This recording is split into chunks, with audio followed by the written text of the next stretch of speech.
Okay, Okay, so, we just started off with three functions to graph. These are all can be graphed like transformations. When you look at these functions, you know that 2 to the x is your basic toolkit function for each of these. Here, we're multiplying the values of 2 to the x by 3. That's going to vertically shift the graph by a factor of 3.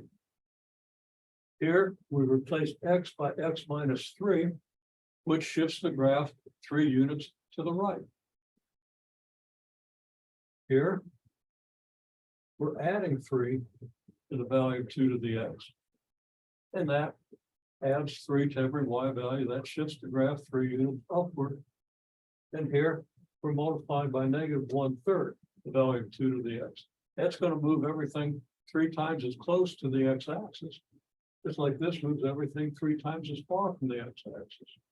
Okay, and it flips the graph over the x-axis. So if we understand transformations, which almost nobody does, so don't feel bad if you don't either. But we've been doing exercises on transformations from almost the very first day, at least from the very first week. If you remember, I gave you, plot these points, move them all 3 times as far from the x-axis. See what your graph looks like. Move them all 3 units to the right or 3 units to the left. See what the graph looks like, right? We did those exercises, and the thing I'm seeing this semester is most people didn't do those exercises. Okay. I think one of the reasons my fall pre-calculus class was quite successful, everybody did that. So everybody understood it from the very beginning. So we need to go back to those basic ideas. Anyhow, we are where we are. Okay. Take a class to go back over those ideas. If you need to redo that exercise, the moving points exercise, do the darn thing. Okay. Because it'll help you understand what's going on with these graphs. But maybe by doing tables and so forth, we can get there. Now, okay, 3 times 2 to the x. Here's a graph of 2 to the x. And let me digress and say that people are still having trouble with the arithmetic of making these graphs. We cannot be having trouble with this arithmetic. I mentioned a remediation program that I'm working on. As soon as I can get Open Math to give me flexibility in evaluating my answers, and I'm not sure why it isn't. But I should get that straight this afternoon. I'll be able to, fill in the most important parts of that remediation. Okay. And we maybe get that down a little bit. Okay. Okay. In any case, you make a table for y equals 2 to the x. It shouldn't be necessary at this point.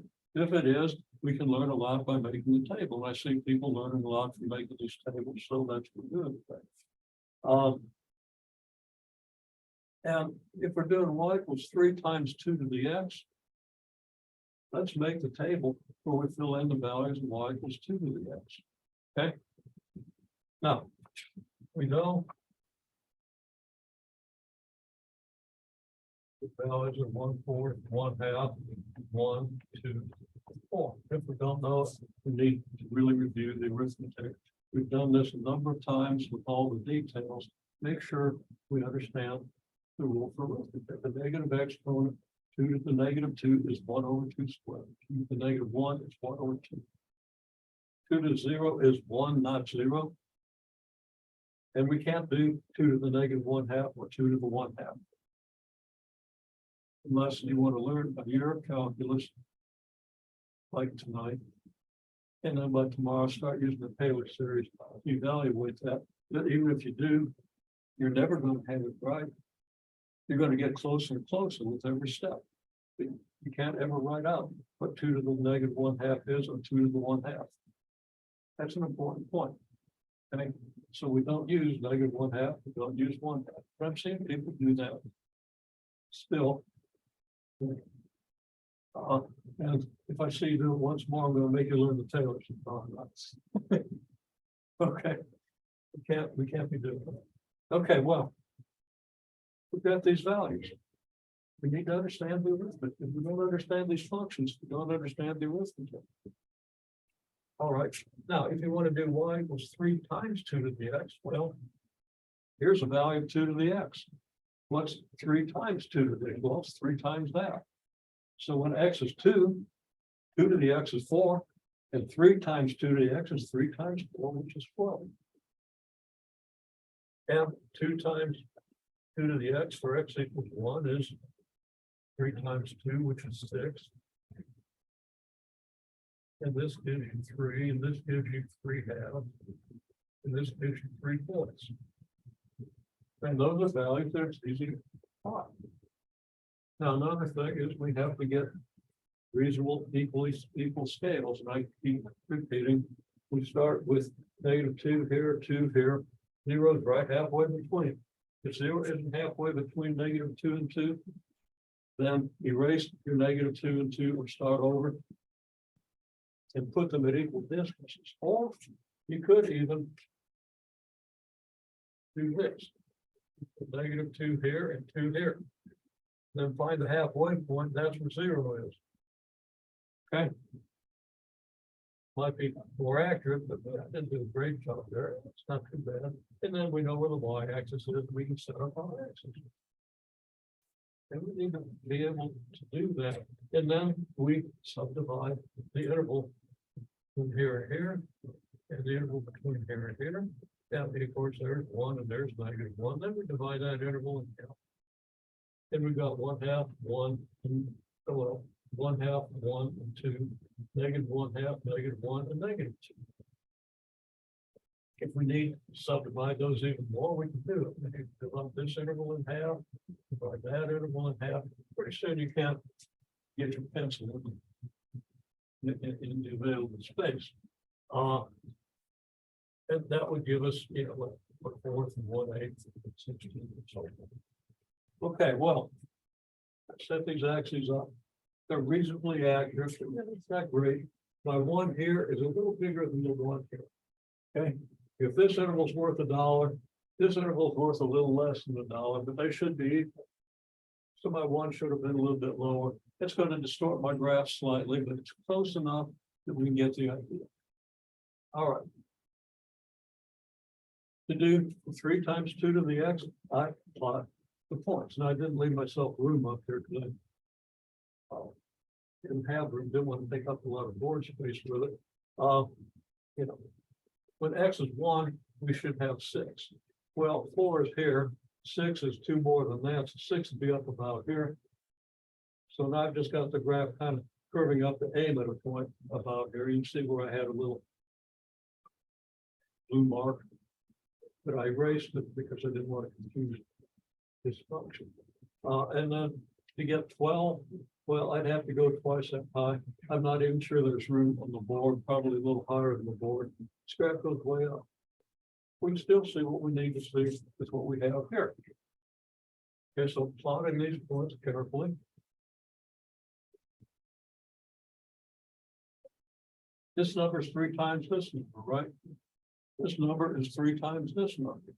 This means that this point has to be 3 times as high as this point. It's 3 times as far from the x-axis. This point should be 3 times as far from the x-axis as this point. And this point certainly is 3 times as far from the x-axis at this point, because halfway between 2 and 4 is 3. This is 1 unit. This is 3. Now my 1's a little too big, so if I do 3 of those, I don't really get it. But if I have an accurate scale, that would be the case. If I come over to any point at all,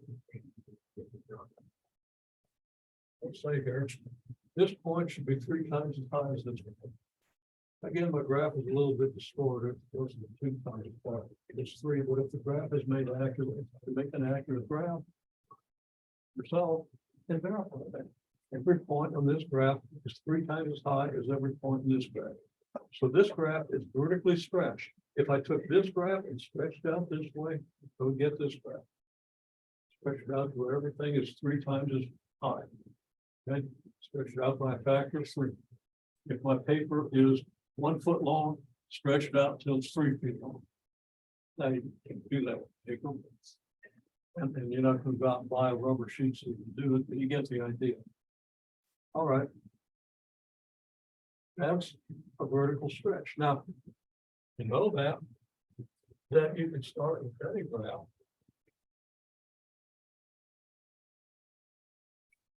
And you can take one of this graph, and move it 1, 2, 3 times as far from the x-axis. Take another point, move it 1, 2, 3 times as far. Okay, so take a bunch of points and you get points on this graph, and you can draw the curve. Now that's what the moving points exercise was intended to accomplish back at the beginning of your calculus course. Now, we didn't do that exercise in the support course, but I'm addressing pre-calculus students in my courses right now. But so if you're in the support course, you didn't do that. If you want to do that exercise, I can make it down.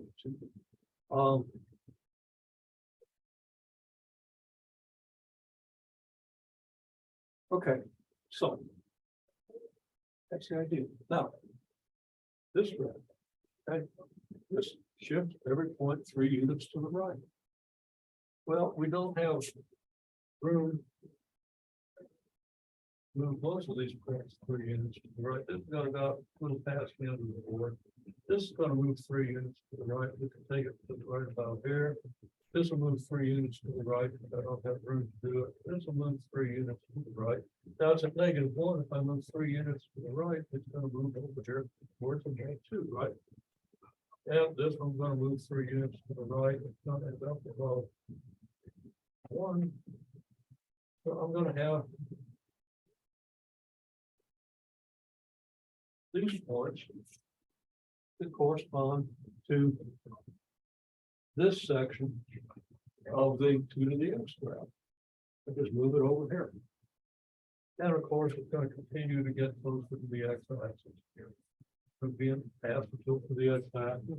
Every time you move 1 unit, it's twice as close, and you can verify that. So the y equals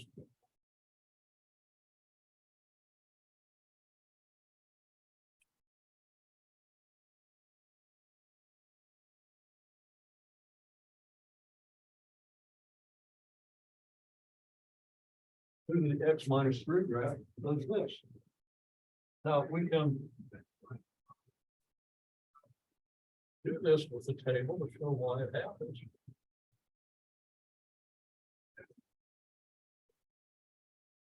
But unfortunately, if we did y equals 2 to the x minus 5, your standard table wouldn't be helpful. But I'm going to make a table.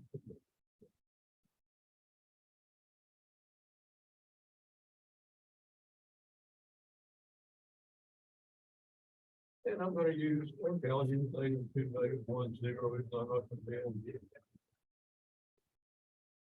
And I'm not going to extend my numbers a little bit. Now, we don't ordinarily do this, but I'm going to do it. We don't make extensive tables. We take our basic toolkit function and we transform it graphically.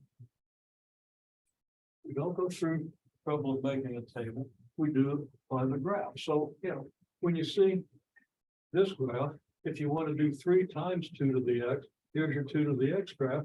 You take every point, you move it 3 times as far from the x-axis. Okay, you triple the y value of every point, the y coordinate, and you don't even need a labeled graph to do that. You don't even need a scale. You just triple your distance. Okay, well, okay, so if we have y equals 2 to the x values, here are 1/4, 1/2, 1, 2, 4, 8, and 16. Now we're going to do y equals 2 to the x minus 3. And I'm gonna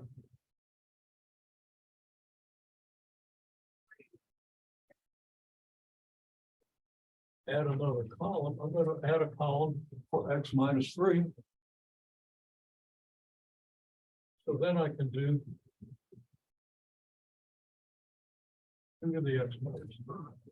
Okay. Now, if x is -2, x minus 3 is -5. X minus 1 minus 3 is -4. 0 minus 3 is -3. This is -2 minus 1, 0, 1.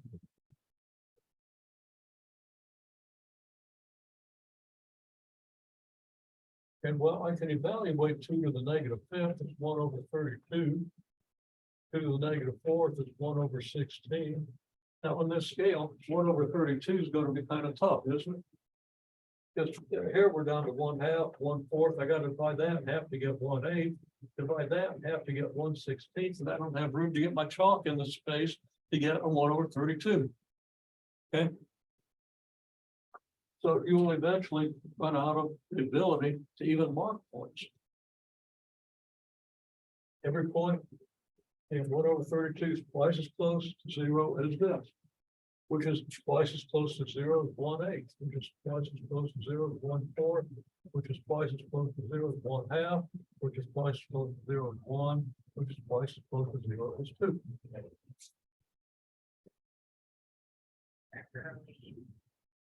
The values that we can recognize here are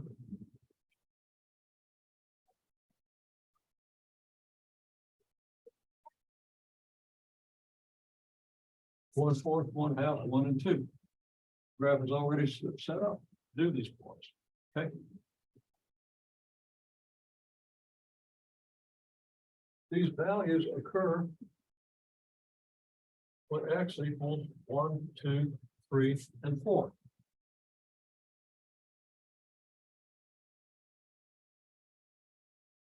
They're the same values that occur here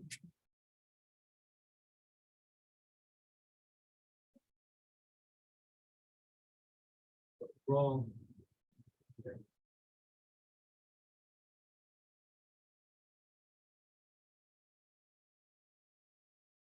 Okay, couldn't have been wrong.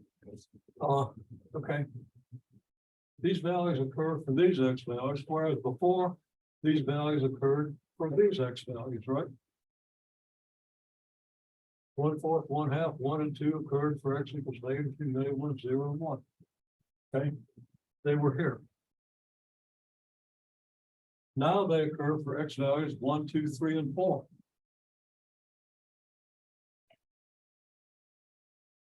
This shifts the graph 3 units to the right.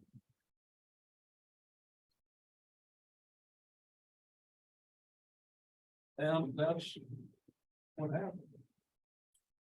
If I take 1/4, here's 1/4, right there it is. On the graph that I already drew by shifting the points 3 units. Right. Here is 1/2, 2 1/2. 2 1/2, 3 1. Okay, well, here's 3, here's 1, there's 3 1. 4 2. And we'll maybe actually become close to 30, getting pretty much become pretty close to getting 4 2. So that the graph that we got by shifting all these points 3 units to the right matches the graph that we get from this table. And the table again shows that these y values occur 3 units to the right before they occur for the 2 to the x function. Okay, so the graph shifts 3 units to the right. That's the hardest shift to understand, because when you look at it, you think, well, -3, we go 3 units to the left. No. In order to get the same value, x has to be 3 units greater. In order for x minus 3 to give us the same thing with x equals to the. Whether you understand that or not, that's the rule, and you want to do it. Now, the other rules are pretty straightforward. 2 to the x plus 3 is going to increase all your Y values by 3. If you make the table, you'll see that that happens. If you make the table for this function, you're going to see that all your values go negative, and they get 1/32. Now, we're running out of time. We don't have time to do all that. But those are the transformations, and that's the essential thing you need to understand in order to graph these functions. So this is an assignment. It was originally due today, but people appear to have had trouble with it.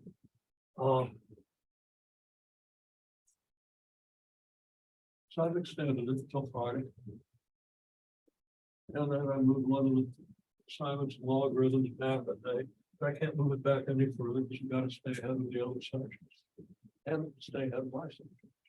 And we're doing the same stuff in my class. Okay. Anyway, let's look at one more now. By the rules, because we don't have time to make the table and explain why all this works. We have y equals, let's say,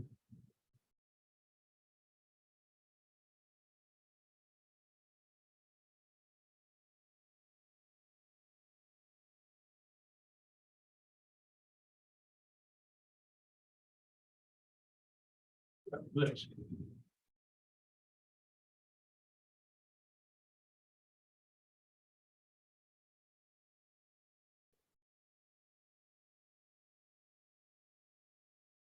Now, this is 1/2. It's not really a vertical stretch, it's a vertical compression. Every y value becomes half as great.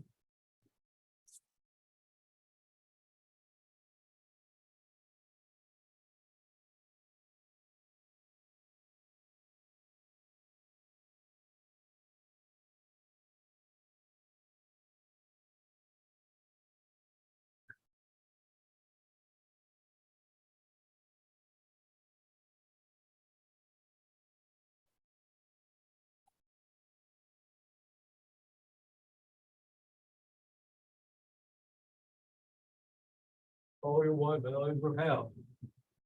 It's the first thing that has to happen.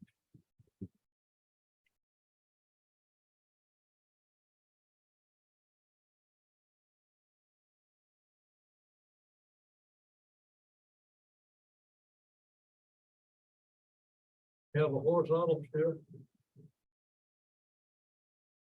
of -1. Because if we did a table here where we had x plus 1, you would find that all these values here shift 1 unit in this direction, which makes it 1 unit, which shifts the graph 1 unit to the left.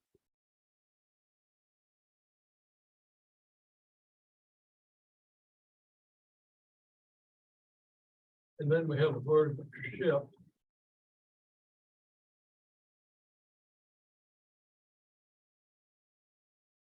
+3 moves every 0.3 units higher. Oh, well, okay, well, so here we have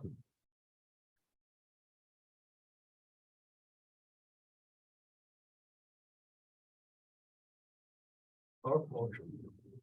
This margin points, we should know what these points are. So this is 4, this is 2, this is 2. They're not going to need it. Okay, so.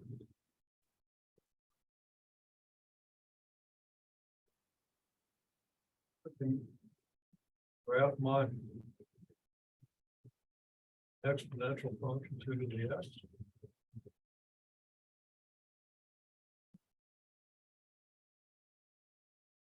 Then y equals 1/2 2 to the x. Every point is going to move twice as close to the x-axis. This point will move down to here because of the 1/2. Okay, this point will move down to here. This point moves to here. This point moves to here, and this point moves really close.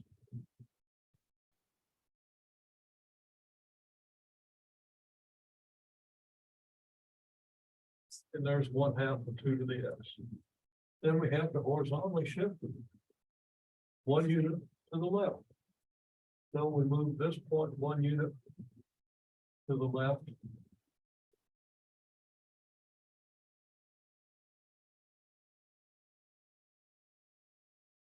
We move this point 1 unit to the left. We move this point 1 unit to the left. And we move this point 1 unit to the left, this point 1 unit to the left. Well, a choice of 1/2 wasn't the greatest, and the +1 wasn't the greatest.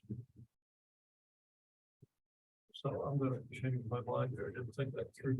I'm gonna make it X +2.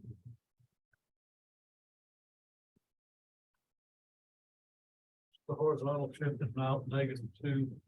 So I move this point 2 units. We move this point 2 units to the left. Move this point 2 units to the left. And move this point 2 units to the left. And now my graph is going to be here.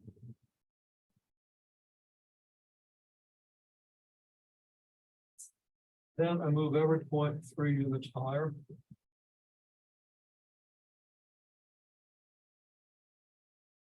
And that's 2, I move 3 units higher, that'll be here. And here I move 3 units higher. This point's at.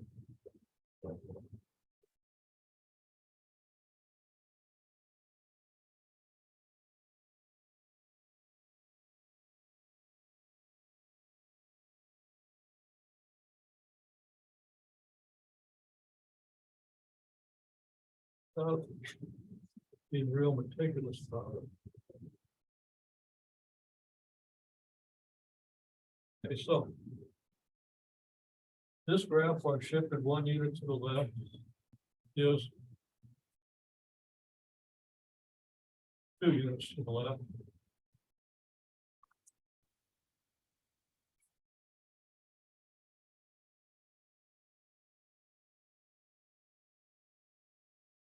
I shift every point -2 units in the X direction. And then here I shift +3 units in the Y direction. That gives me my graph of Y equals 1/2 times 2 to the X +2. +3. That's the process we need to understand and use in order to graph these functions. Now, there are ample videos to explain this. You're going to see it explained not in exactly the same way I explained it, but an equivalent way, very close to what I explained. You know, if you understand what they're telling you, it helps clarify what I've told you, or what I've told you helps clarify what they're telling you.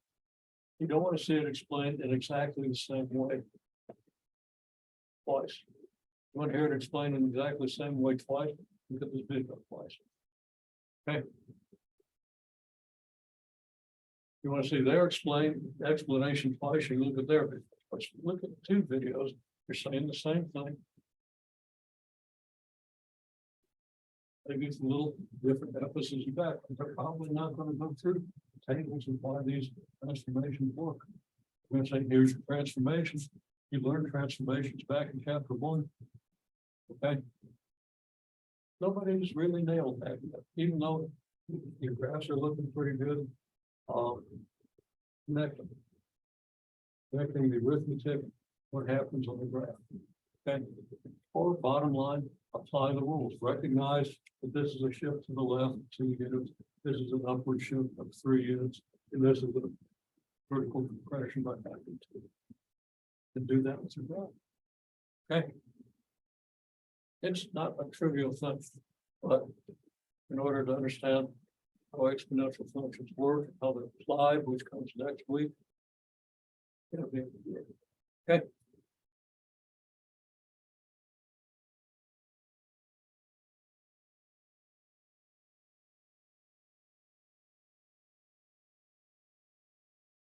We started out the support course with the exercise graphing these four functions. Okay. At this stage in the course, you should recognize that this vertically stretches the basic exponential function. Okay. You should understand how the basic exponential function is evaluated for the toolkit function.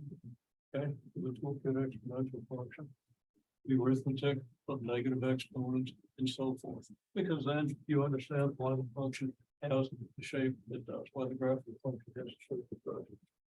Okay, anyhow, here's what the function looks like. I think everybody's familiar with that.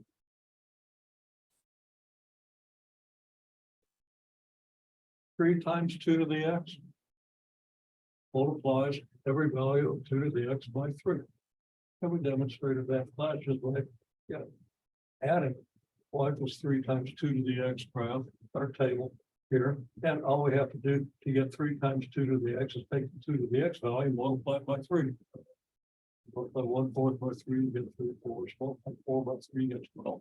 And so on down the. Okay. So reason then that every point on this graph should be 3 times as far from the x-axis as the point on this graph. It didn't quite work out that way. We didn't quite get the scale right. Especially when one was too big. But if you subdivide everything the way we've talked about and construct the graph carefully, the graph, two graphs will look like this. And every point up here will be 3 times as far from the x-axis of this. In other words, this point here from this vertical line. Okay, we do 3 of these and we should get this. Well, that means that this really should have moved it higher. Okay.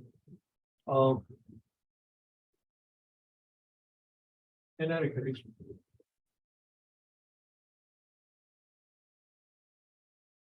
that's for the vertical stretch. Okay. We vertically stretch every point 3 times as far from the x-axis. Because all the y values get multiplied by 3. That's what it means for the y values to be multiplied by 3. Okay, this point does look like it's 3 times as far as this one. This is pretty close to being 3 times as far. Again, there's some anomalies in this graph. You make it very carefully, make a really good graph, mark it off precisely, and then test that idea. These points will be 3 times as far, not just the points in your graph, all the points in your curve. Here will be very close to 3 times as far from the x-axis of these points. That's what a vertical stretch does. Okay. Now here, we don't have 2 to the x, we got 2 to the x minus 3. 2 to the x minus 3. X has been replaced by x minus 3. The rule is that shifts the graph 3 units to the right. So we take all these points and we move them 3 units to the right. And we get this yellow graph. Okay. Now to understand that, we make a table. The usual 2 to the x. Now I extended the x values a couple more to 3 and 4, and you'll see why in a minute. We've got our y equals 2 to the x values, which are easy to evaluate. Same ones up here with the negative exponents, which we're into the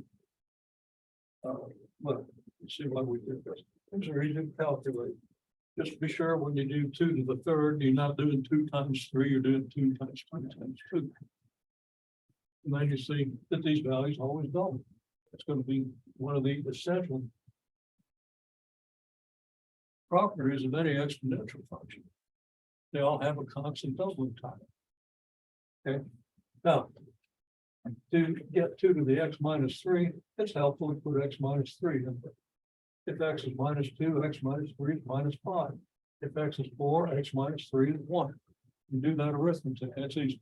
Okay, but make sure you did it. Make sure you understand you learn these numbers. Okay, then you do 2 to the x minus 3. Well, if x minus 3 is minus 5, you're doing 2 to the negative 5th. That's 1 over 2 to the 5th. 2 to the 5th is 32. 2 times 2 times 2 times 2 times 2 gives you 32. You have 1 over 32. Then 1 over 16, 1 over 8, 1 over 4. Okay. X minus 3 is 1, 2 to the 1 is 2, right? X minus 3 is 0, 2 is 0 is 1. So we have this table. Now we observe these values are the same as these values. But they occur for these values of X, not for these values of X. Okay. So these values that we got here, which gave us this graph, occur for the X values that are 3 more. Okay, because we're evaluating 2 to the X minus 3, 4, -2, -1, 0, 1. We didn't, if I had put 5 here, then we'd have had 2, we'd have had our 4. Okay. Ouch. All I have to do is get the right screw bit into the right screwdriver, unscrew one dang screw, and that thing wouldn't be there to try to take my fingers off once a week. Yeah, that's okay. Now vertically, or if I shift this thing that far in, then it's not going to bother me anymore.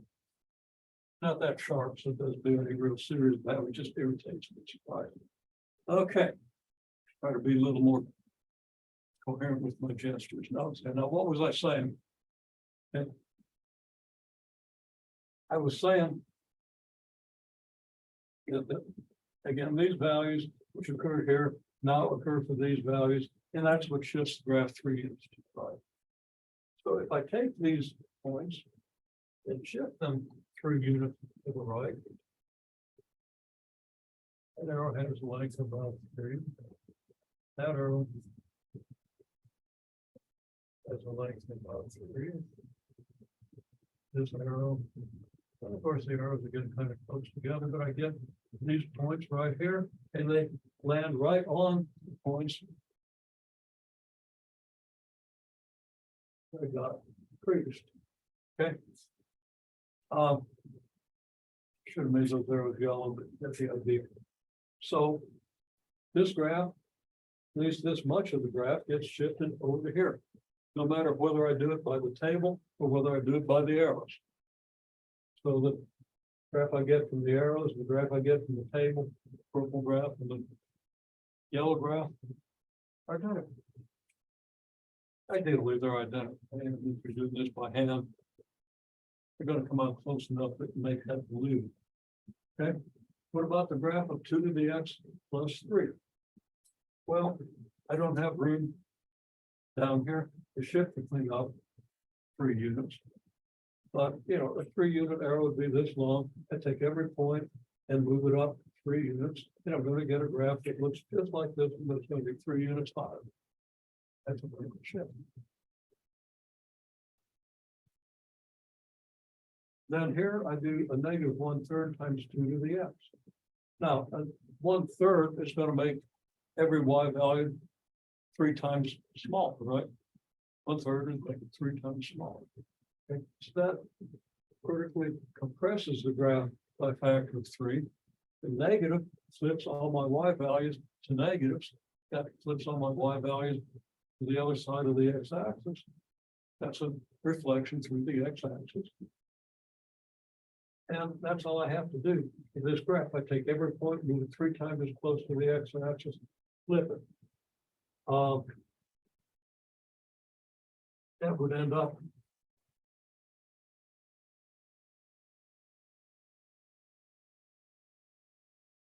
looking something like this.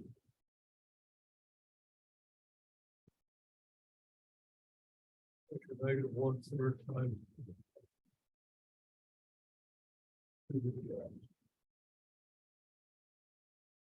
Again, if I move this point 3 times closer to the X-axis, be about there, flip it, it goes down to about.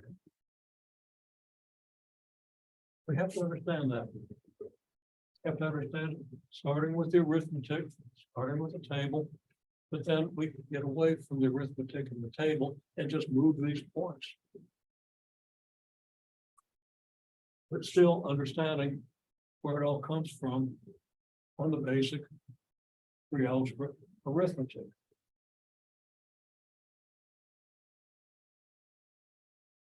Then we do this 1/2 times 2 to the X plus 2 plus 3. The 1/2 takes the 2 to the X points and moves them twice as close to the X-axis, giving us the green graph. Replacing X by X plus 2 shifts shifts it horizontally in this direction. You can make a table like this, you can replace this by X plus 2, and you would see that these values all shift this way. As opposed to when we had an X minus 3, they all shifted this way. And then plus 3, well, that's easy. Look at what we shifted 2 units to the left. We shift every point 2 units to the left, and we get 2 to the X plus 2. And if I mislabeled that, fix that. That down the rest of the time in the or within the design, end of the plan.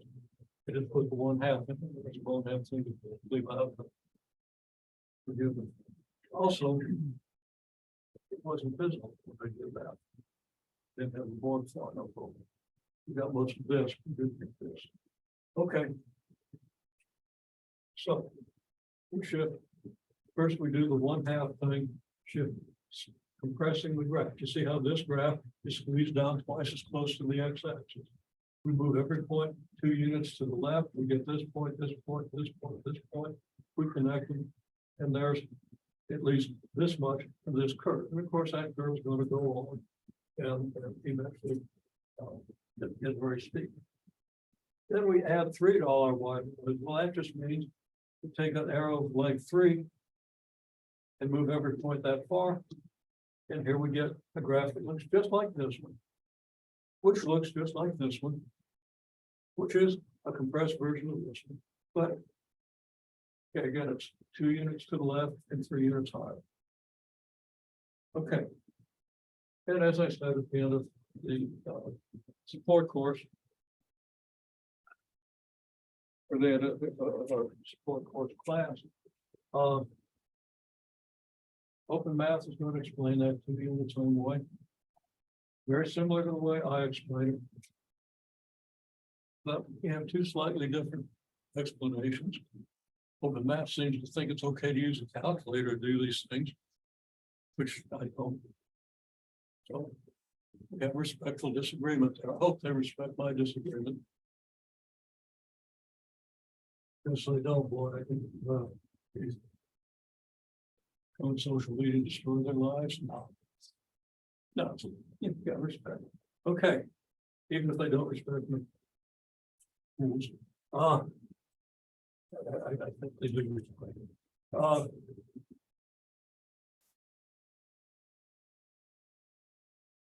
Okay, so we're going to use the idea that we're going to construct some graphs.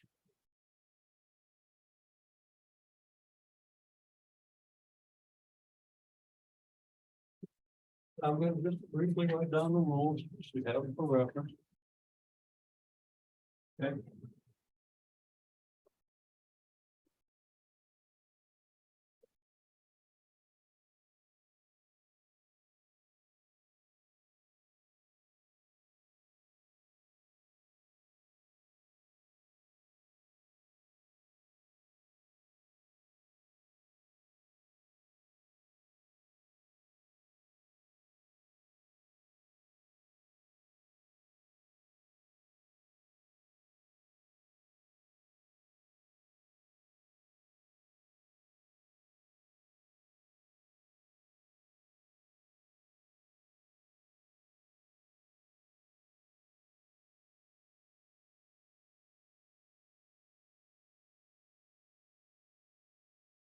Not right here, here. But A is a vertical stretch or compression and maybe reflection through the x-axis. That's the first thing you want to do. If there's a number in front of your function, you're going to that's going to do all this. So you do that. You take a graph and you do all that. Okay. And then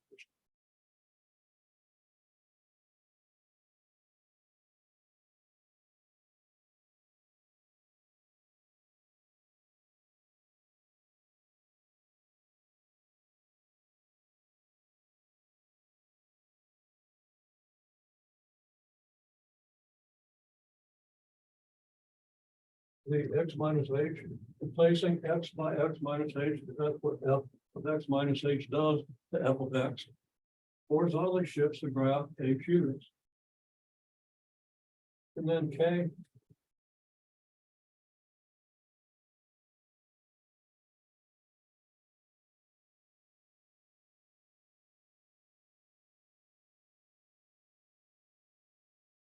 Now you can do this and this in any order, but you got to do this first. Okay. This comes first. Because they go mucking around, especially with the vertical shift. If you do the vertical shift first and then stretch or compress it, you're stretching or compressing that shift as well as the original value of the function. And k occurs out here. It doesn't occur in this multiplication. So whether, you know, I can explain that a lot clearly. I just accept it for right now. It's not clear.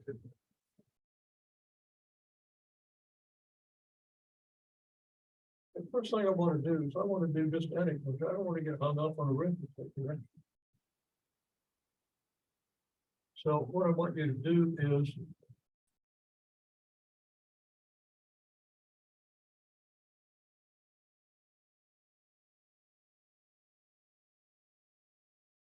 okay, I'm going to put h here.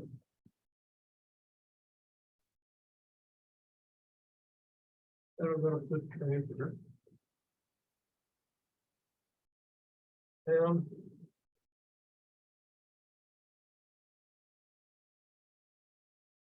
going to give you a graph here. I want you to draw your own version of this picture.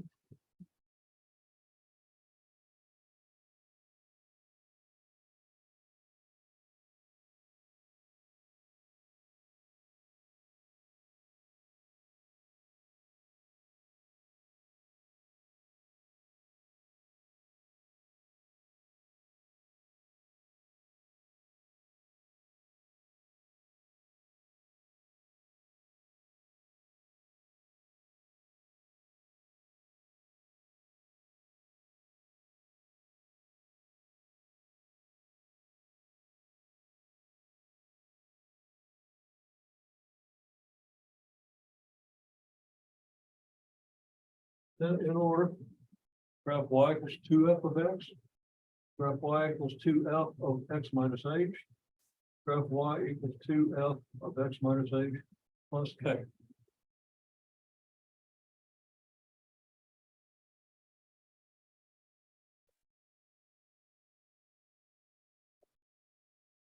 Whatever it's worth.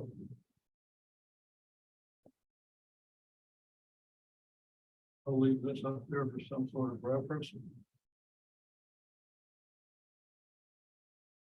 If you really want to look at this one.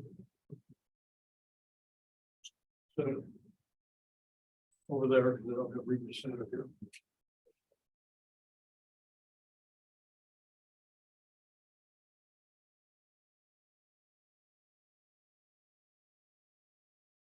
Okay.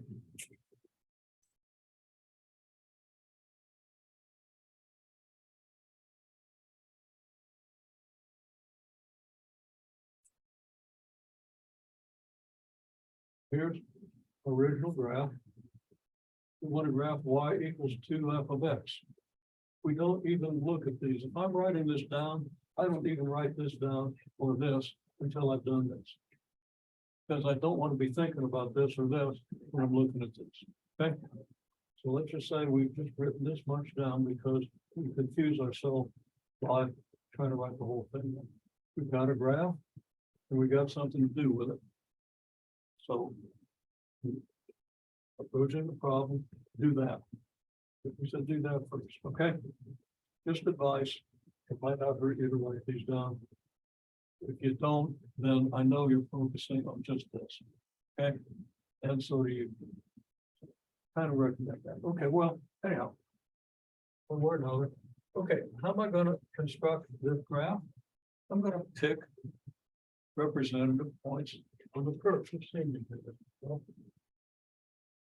Okay, so I'm going to pick a high point and a low point here, and a high point here, and a low point here. that's 4 points. And if I've got those 4 points, it's gonna be sufficient. I could pick a couple more. And I'm gonna pick this point here. And I'm gonna try to do y equals 2 f of x. Well, right there is the y value in this point. If I double the y value, that's what happens to be 2 f of x, then I've got to go this much higher. So I've got to go all the way up to here. Kind of messes up my word axis, but I think we already know what that means. Okay, now is that about the same length?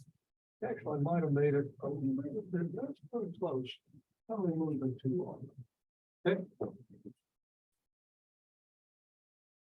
And what I'm doing is I'm not thinking about this, I'm not thinking about this, I'm not thinking about this, this, or this, and I'm not thinking about the shape of this curve. I'm thinking about what happens to this point.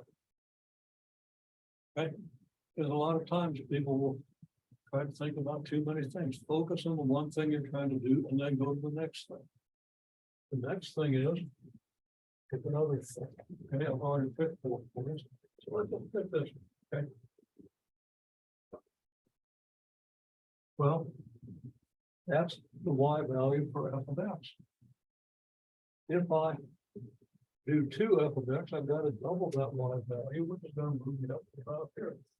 I'm going to have an arrow that's the same length as this one, because this arrow represents the value of f of x from, this x. Okay, and this arrow then doubles the y value. Now notice that this arrow is quite a bit shorter than this arrow.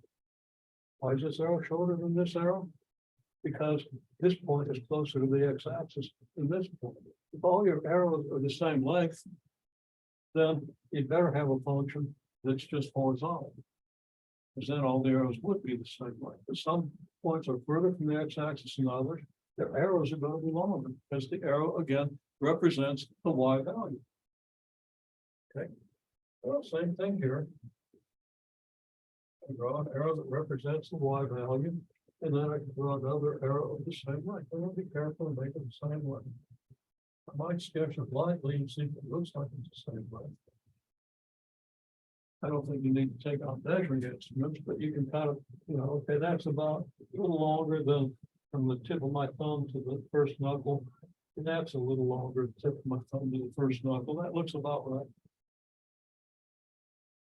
And then over here, I do the same thing. At this point, it's the furthest of the ones that I chose from the x-axis. It's got the biggest y value. It's got to have the longest arrow. And then I've got to take another arrow of the same length, which is going to go all the way up to about here.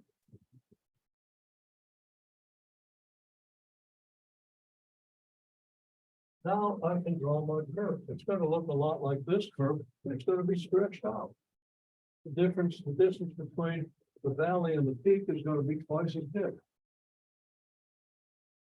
It's going to be twice as steep. So it's going to come down here. And go through here, go up here, and go through this point.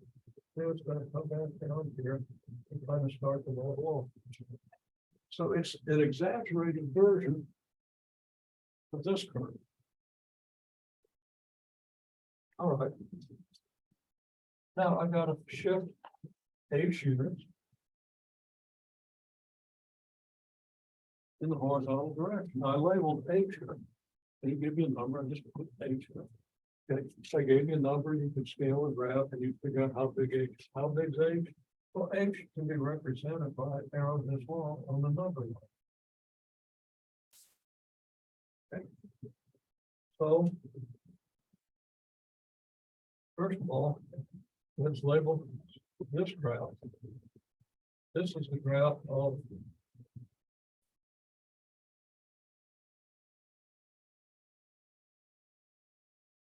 y equals 2 f of x.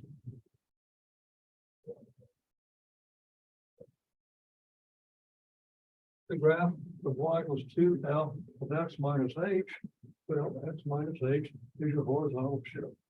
H is So we horizontally shift by doing a horizontal arrow, takes you to floor.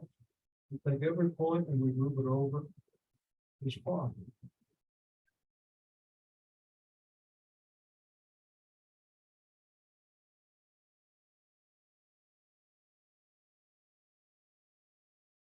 And now I've got points here, here, here, and here. And we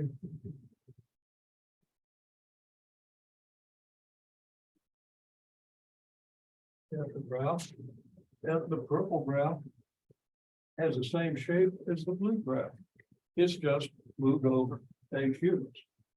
It doesn't have the same shape as the original graph because it's been exaggerated in the vertical direction. So here is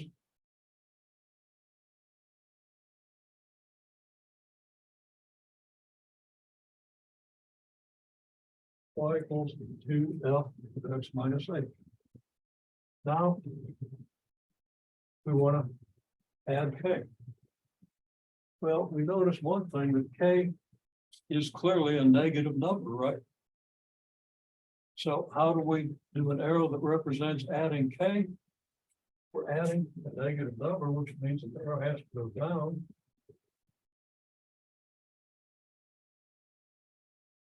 And now we take every point and we move it down that far.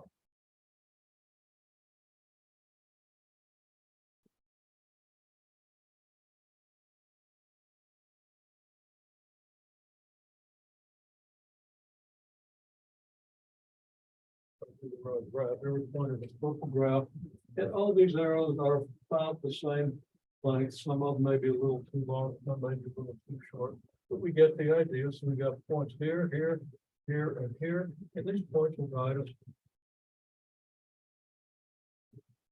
Draw another graph. And this graph looks pretty much just like the purple one would be if we move it down this far. So this is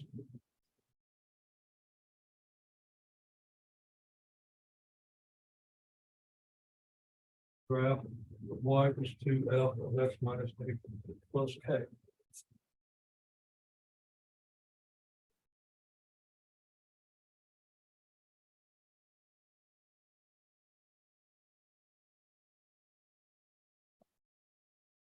Okay. Now, everybody pretty much knows what the graph of an exponential function looks like. Your basic toolkit function as a graph looks something like this. So draw your own version of the graph of an exponential function. I didn't put a y-axis in this thing. I don't need a y-axis to do what I'm going to do. And neither do you. So we're going to have you draw it, and then we're going to test whether you drew a good curve for the exponential function. And we're going to test whether I drew a good curve. I don't think mine's going to be all that great, and I don't think yours is likely to be all that great. But we're going to test an important property of exponential functions, and then I'll explain why we're doing this. Okay, pick a point somewhere around the middle, right? So you got your point mark, everybody? Don't have to walk around watching. It takes time. I don't mind that time to do something significant, but that's pretty easy. I believe everybody can do that. Okay. Now I want the point.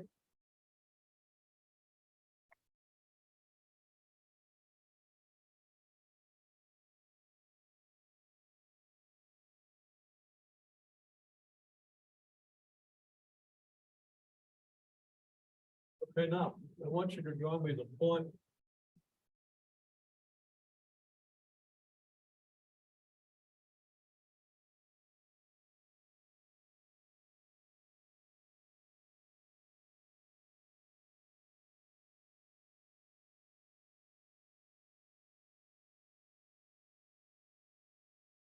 So the first Y value is double.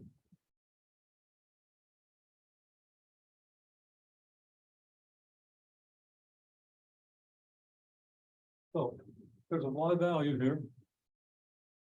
Where's the point where that Y value has doubled?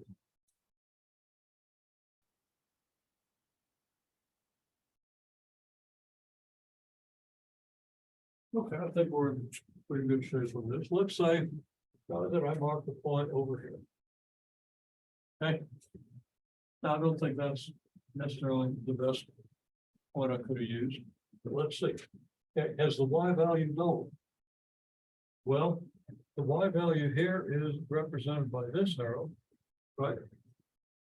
And the Y value here is represented by this arrow.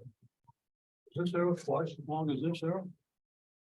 Actually, it's pretty close. This arrow is this long, right? So if I come over here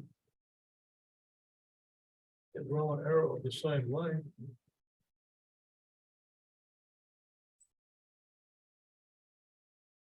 then this arrow should be the same length as this one, or this part of the arrow should be the same length as this, right? And it looks like it's a little longer. So maybe I should have made my point a little further to the left. But does that make sense? Another way I could have done this before.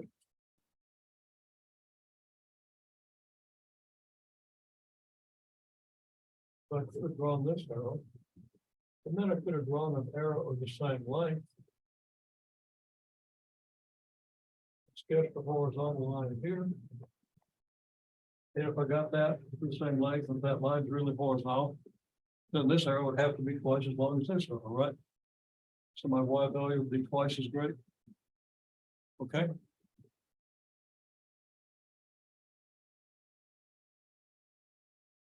Okay. Now,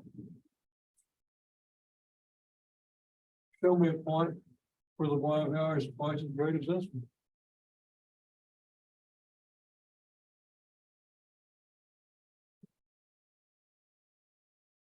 Now, I'm not sure everybody has room in their graph, so maybe, we go to a point that's half as great as the first, but let's see. I'll come around and look. Okay, so most of you have room to do this.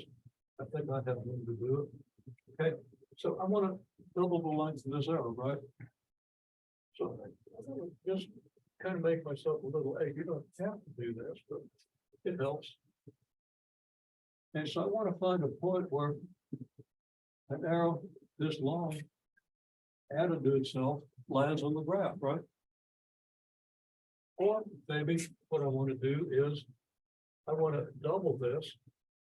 So kind of like what I did over here, but let's say that I want to go this far and then this far. So I draw a dotted line that's twice as far from the Y-axis as this. So let's see. This line is here, and this is here. That's about right. And where that dotted line crosses the axis. I've got this. This arrow is as long as this one. And if I go that far again, it looks like I've got something about this long. Okay. Okay. Now, what I got tells me that my attempt to graph an exponential function kind of sucked. Okay, it wasn't a great attempt. And I tried to make one kind of close, but I wasn't real careful because I didn't want it to come out. I didn't intentionally screw it up in one or the other. That made it too steep over here. Got too steep too fast. How do I know that? If I graph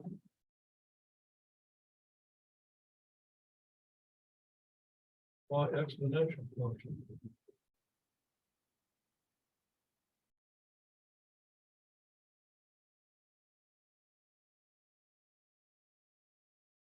and if I graph it accurately, I get points here, here, here, here, here. That's overly accurate. But what I notice is, what's my value at this point? We know it's 2, right? When X is 1, Y is 2.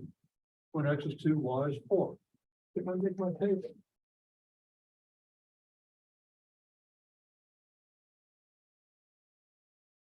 I get 1/4, 1/2, 1, 2, and 4. Okay. This number is twice as big as this number. This is twice as big as this. 2 is twice as big as 1, 4 is twice as big as 2. Okay. So that my graph doubles every time I move 1 unit. Okay. So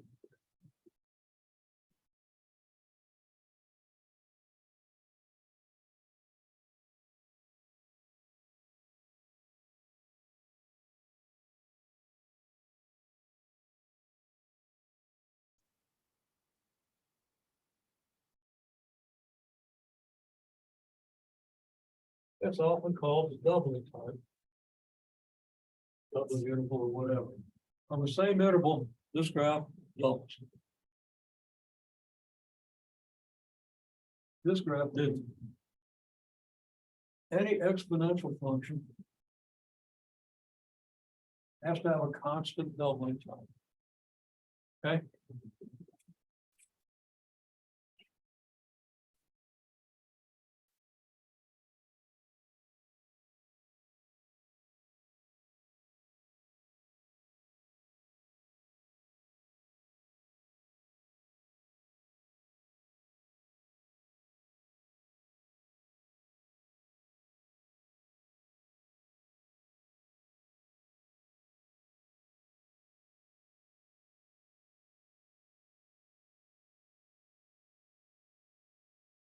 Doubling time here is not constant. Clearly takes less time to double between here and here than it did here. So how was your doubling time? Is it better than mine? Good chance it was. Some of them look pretty good. So draw your doubling times. Draw the arrows that represent doubling times on your graph.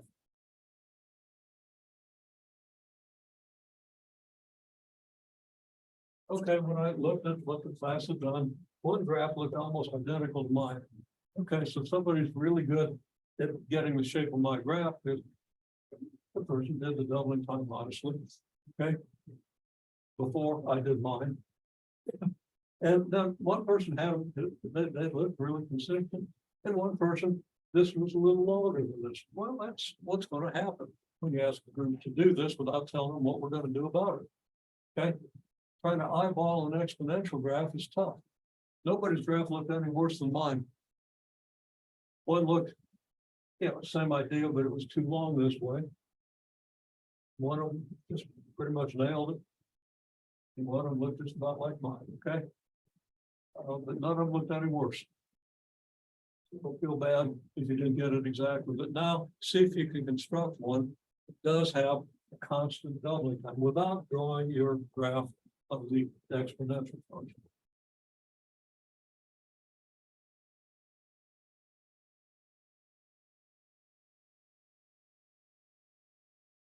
Okay, so freehand on a blank sheet of paper.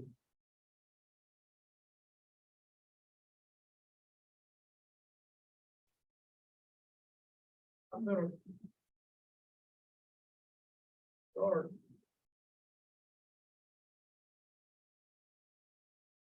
by making a bunch of arrows. My doubling time. Okay, so I've declared what my doubling time is going to be.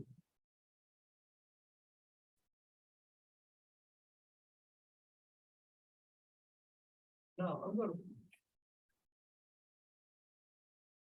put line.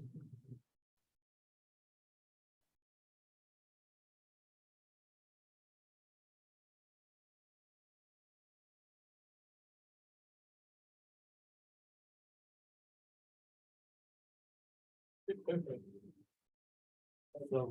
part of the way I choose to construct this.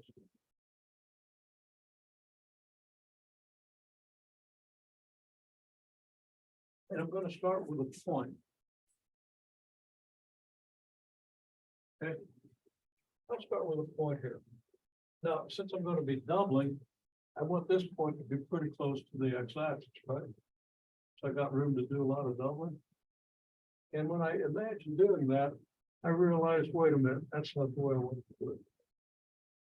And what I want to do is, I want to start high and work back this way, which means I'm going to have it each time. Half, okay? So if I start here, then half of this y value is about here. Okay, so here's a point where if I double the arrows would be about the same length. That makes sense? Then I come back here and go to half of that value. So half of that value would be about here. That would give me this point. This arrow, this arrow, this arrow, okay? That looks about right. Then I cut it in half and I come back here. Okay, I cut that in half. It's going to be about this. That arrow gives me an arrow here that's about the same length as the arrow brought here and went all the way up to the point. Now I'm going to cut that in half. So half that's about here.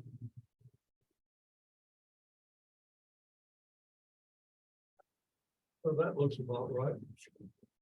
Then cut that in half. They cut that in half, and cut that in half. Well, they're going to get really tight. Then I draw.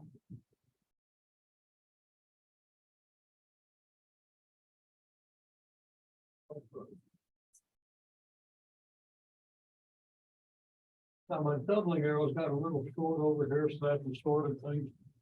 But that's the technique I could use. Sketch an exponential curve. Okay. So we need to kind of practice that. Let's take long to draw one. Don't remember how I did it. Back and look at the video. Don't be close detail in it. Okay. I want you to practice that so you can make sense of this section.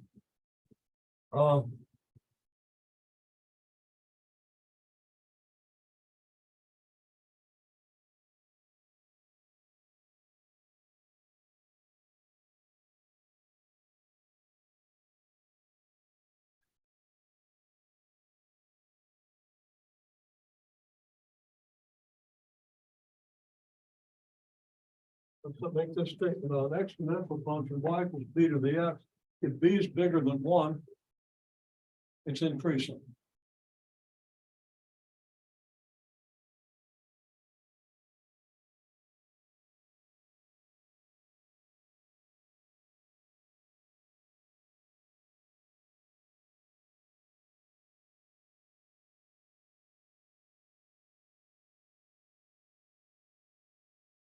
And it increases with constant doubling time.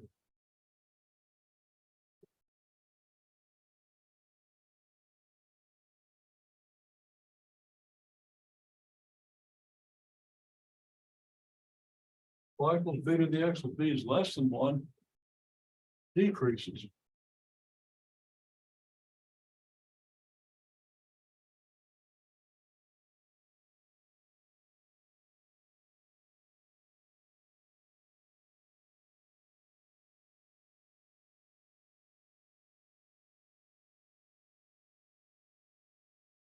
With a constant halving time. It cuts in half on the same interval every time.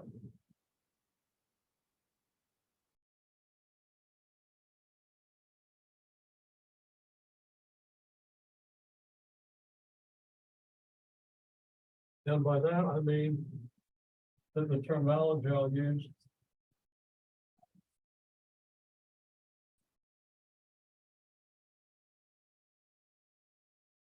is a constant half-life. Now, things that increase with constant doubling time, well, I gave you some examples last time. What example did I give you last time? Or what was one of the examples? There were a couple of them, but there's one primary one. It's probably the first one you'd think of. What's one of the examples I gave you last time? One of the things that happens out here in the real world Okay, so the first answer I got, population. Well, he must have been paying attention. I spent most of my time talking about interest rate. But the population was the last thing I did, and that stuck. And I think you would understand interest rate also, okay? Now, what's an example of something that decreases exponentially? Okay, so I got one example is an antibiotic. I get an injection of an antibiotic. It very quickly gets into my bloodstream. Now, if I take it orally, it takes a little longer to get into my bloodstream, but sort of the same thing happens. Now, it's a physiological process. My body starts getting rid of it. But it stays around for a while. Okay. And in the time it stays around, it's working on whatever infection it was that I've taken the antibiotic for, usually for an infection, usually a bacterial infection. Okay. And it decreases with a constant half-life, like probably around 12 hours for a lot of typical antibiotics, and sometimes shorter, sometimes longer. It just depends on how my body reacts to those chemicals. Okay.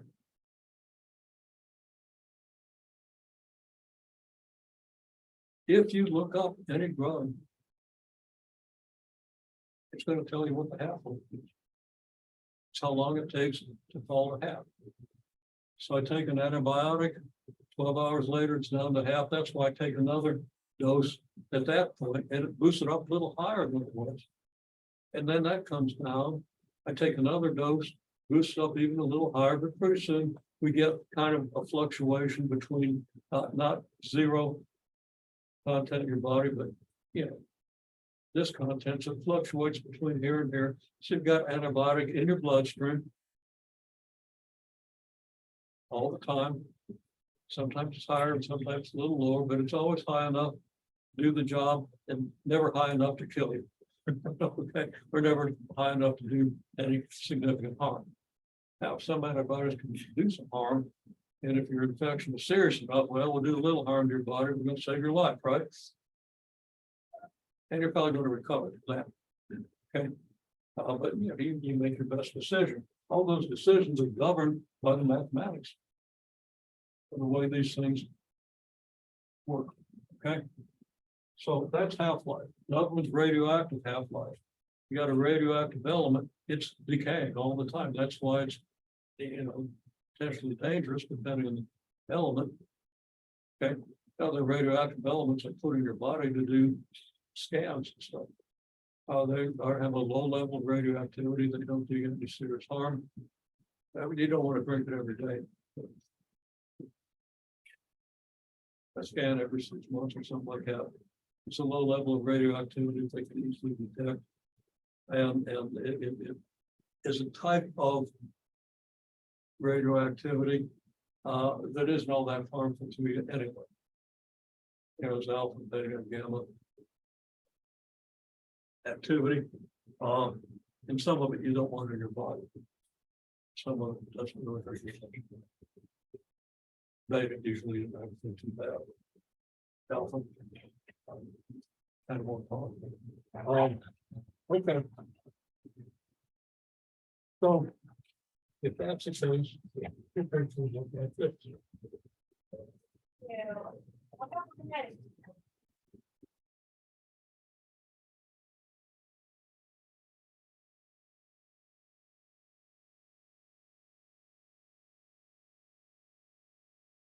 right there. It's how your activity, and that's 12 hours. After 12 hours, you got this much. After 24 hours, if you don't take another dose, you got this and so forth. And that's why you try to take your doses on time, so you quickly build up a significant amount of activity. Okay.